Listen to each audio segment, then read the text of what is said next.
From counterfeit goods to fake N95 masks, price gouging to disappearing orders, shoppers on Amazon have a growing need to proceed with caution before clicking Buy Now. Since Amazon's early days, reviews are the one big metric customers rely on to determine the quality and authenticity of a product. Turns out, many of those reviews can't be trusted. The review system, as of today, is broken. Before the pandemic, the usual benchmark around our average fake reviews was 30%. The norm has now become close to 35%, 40%.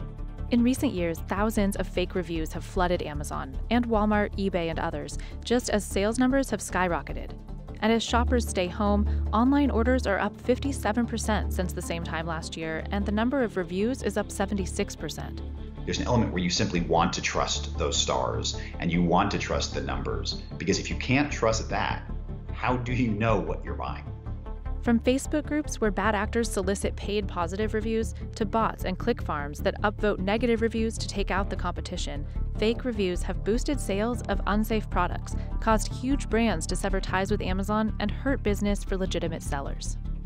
We can't compete. We can't surface our products that are new and innovative and truly valuable to consumers because other products that aren't so great are playing this game of review manipulation. We decided to find out why fake reviews have infiltrated Amazon, how customers can spot an unreliable review, and what the trillion-dollar company and others are doing to stop them.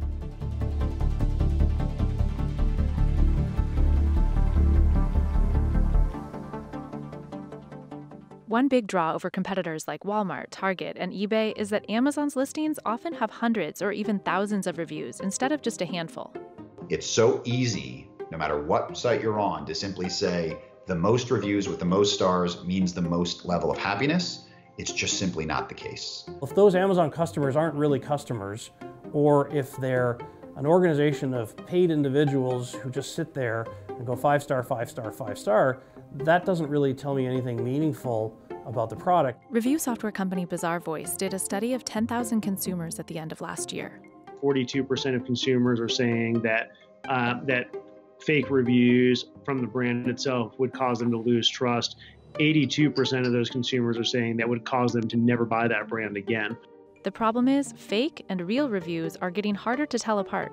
When you have no reason to think it's fake review, that's when the consumer is in the most danger. And as shoppers increasingly turn online for things they'd normally want to shop for in person, like the nursing bras made by Simple Wishes, there's a higher chance of serious repercussions from the purchase of a counterfeit or low-quality product. And if the product's Amazon page is filled with fake positive reviews, shoppers won't know to steer clear. We see reviews of people saying that their breast tissue was torn and irritated and bleeding because of irritating seams. And, we see things like this, or like this product broke or it tore after I wore it 3 times.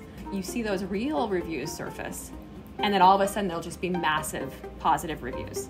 A high rating can also trigger the coveted Amazon's Choice badge, although Amazon did say it will delete the badge if a product isn't adhering to policy. Amazon prohibits any attempt to manipulate reviews and told CNBC it will suspend, ban, and take legal action against those who violate these policies. For any review, even the most genuine, it always is worth asking, why is someone writing that review? What is the incentive to write that review? Free products and payment are increasingly common incentives. Sellers solicit pay-for-play reviews through popular Twitter accounts and Facebook groups with thousands of members. So I joined some of these groups just to kind of poke around. And the first groups I joined, there were 5 different postings from our competitor asking for a review. I felt like I just struck gold finding my competitor there, reported it to Amazon, and nothing happened. UCLA and USC released a study in July that found more than 20 fake review-related Facebook groups with an average of 16,000 members. In more than 560 postings each day, sellers offered a refund or payment for a positive review, usually around $6. Amazon told CNBC it works with social media sites to report bad actors who are cultivating abusive reviews outside our store, and we've sued thousands of bad actors for attempting to abuse our reviews systems. The FTC requires reviewers to disclose any payment or connection to the product being reviewed. On some sites like Fiverr and Freelancer, users get around this by advertising marketing services, a thinly veiled reference to pay-for-play reviews. There's also the more direct approach, where sellers include a note inside a package asking for a review in exchange for a discount or other compensation. it's hard to keep on top of 5 million sellers and 600 million products. There's always a few bad seeds in the mix, and it's the bad seeds that get the attention.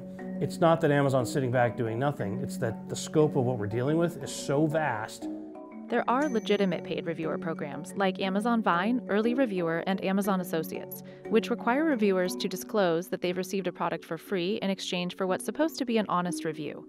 But Amazon has little way to detect a compensated review when deals are made outside these programs. There's a Velcro panel in the back so you can constantly reset the size, and it's always the proper support. Sisters Joy Kosak and Deborah Abbasadeh designed a new type of hands-free pumping bra and started selling it on Amazon in 2009, where sales took off quickly. But for the past 3 years, sales have been flat, dropping off after Amazon started to openly court Chinese sellers to join its marketplace. Cheaper bras with an exceptionally similar design to theirs started popping up, getting hundreds of 5-star ratings seemingly overnight. When that happened, we saw a pretty immediate race to the bottom in terms of pricing. The sisters have been tracking review activity on listings from competitors like Mom Cozy and sharing the data with Amazon. Our bestseller, where we used to be number 25 in baby, we, over the past 10 years of being on Amazon, we have collected a little more than 10,000 reviews. It took them a couple of months to increase by 4,000. Big brands like Nike and Birkenstock have been so burned by competitors selling knockoffs with thousands of 5-star reviews that they stopped selling on Amazon altogether. Although Nike's landing page still appears active on Amazon, the items there are being sold by third-party sellers. They're fake, they're counterfeit. They're either bought from, Alibaba or eBay, and then they're resold on Amazon. So a lot of these sellers are actually ruining Nike's reputation, and they're putting in all the reviews into the official listing for Nike. At times, big brands themselves are soliciting fake reviews. Last year, for example, skincare brand Sunday Riley settled with the FTC after it was caught encouraging employees to post fake reviews on Sephora.com. On Amazon, if you're not doing some sort of, tricky technique, it's at least 100 orders for each review that you get. Bernie Thompson sells about 120 consumer electronics products on Amazon from his warehouse outside Seattle.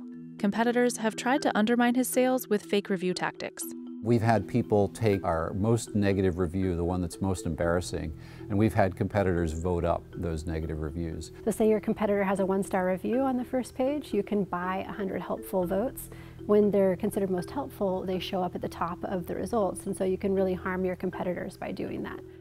That helpful box can easily be clicked by bots instead of humans, or by click farms overseas. The ones that I've been contacted are all in Bangladesh, India, I think one was in Vietnam. They have computers and they've got fake accounts, and they basically turned in this whole system where they go in and just click on helpful once, then log into a different account, and then click on helpful again, and so on, to where you can just pay for basically taking down your competitors. Bots are also getting better at generating convincing written reviews. We actually see a lot of these fake review farms leveraging open source projects from these behemoths such as Google, OpenAI, multi-billion-dollar research firms, and leveraging it to produce fraud. And by this case, we're producing human-like text that looks like really realistic. Amazon's own algorithms do usually detect these patterns and remove them within weeks. Amazon says, we're going to wait 30 days, and if we detect that there's enough fake reviews, we'll pull back those fake reviews. The problem is, during that 30-day policing period, the product can generate a whole lot of sales that it didn't otherwise deserve. In 2019, Amazon changed its review system so customers can leave a simple star rating with one click instead of a full written review. This tool that Amazon put out there to make it easier for consumers to give real feedback has actually made it easier for the scammers to elevate their star rating, just the volume, because now all they have to do is say, all you have to do is click a button. No one can tell who left the rating. You will not see those ratings as a list of authors on the bottom of the page. And we see products with thousands of ratings that have no body, text body attached to them. While a rating can only be left by someone who bought the product, Amazon allows reviews from anyone, even if they haven't made a purchase. We see certain categories have over 90% of the reviews on the product are unverified. And when you look at them, it just looks like a flood of bot reviews. What Amazon does is they give different weights to different kinds of reviews. And so a verified purchase review will have more of a weight than someone who wasn't verified. But the intention is that you could have bought it at Walmart and want to review it. You could have bought it at somewhere else and want to review it.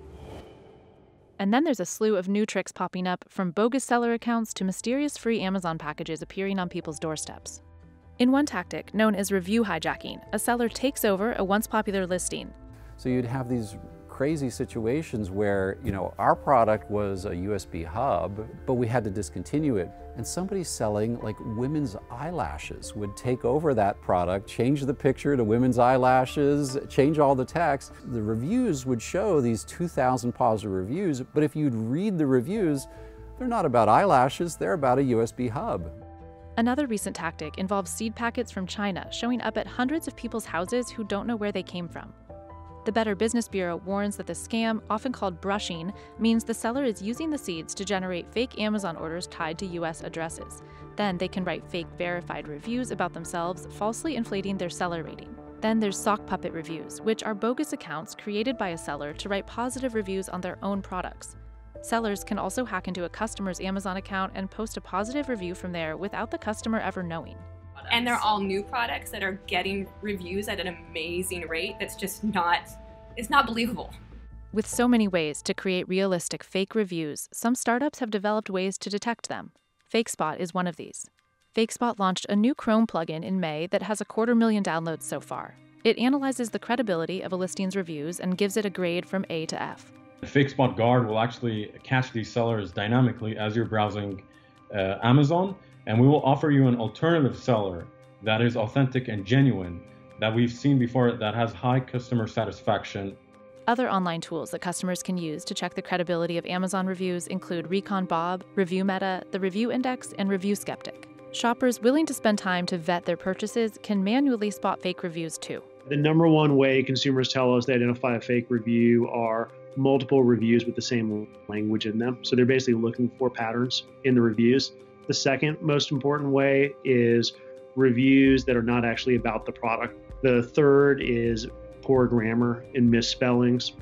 And the fourth, and I actually think this is one of the more important ones, is overwhelming number of 5-star positive reviews. If a product only has, 2 or 3 reviews that it's gathered over a long period of time, and those 2 or 3 reviews look pretty good, consumers actually need to give kind of more trust to a product like that. Clearly that brand and that manufacturer, they're not gaming anything.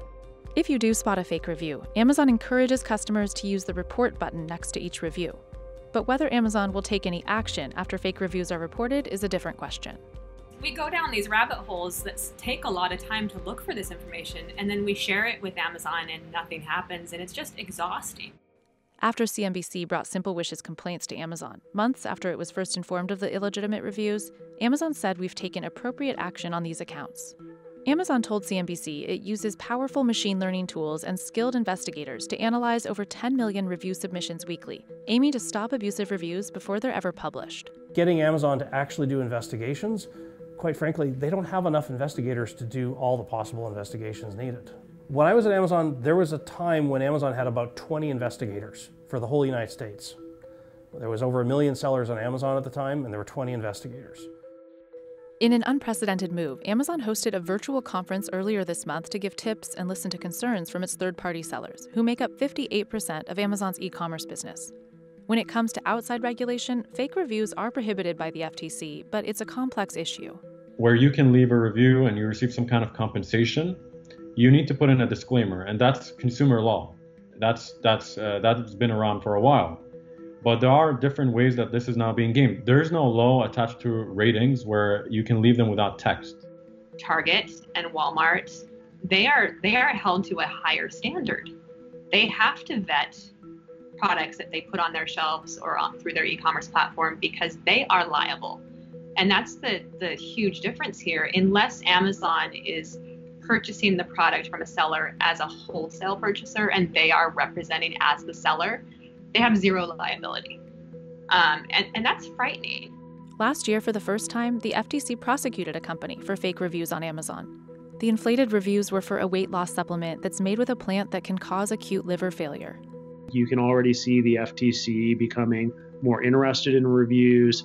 They treat reviews as a form of advertising because of the influence that it has on us as shoppers. Now, Amazon supports a California assembly bill that would subject online marketplaces to the same product liability requirements as brick-and-mortar retailers, despite years of Amazon successfully fighting lawsuits against such rulings. If passed, it could incentivize Amazon and others to better police fake reviews. Amazon owns the keys to that data, and they can do it. I know they can. As Amazon continues to help people stay safely at home, the need for shoppers to trust the reviews and order with confidence has never been higher. It's really almost a societal level issue of, can Amazon kind of keep control of its systems and live up to the dependency that we have on them? And I think that, honestly, they've been growing so fast that they've been struggling with it. On one hand, Amazon is getting better about policing. On the other hand, it's a cat and mouse game, that probably will never end.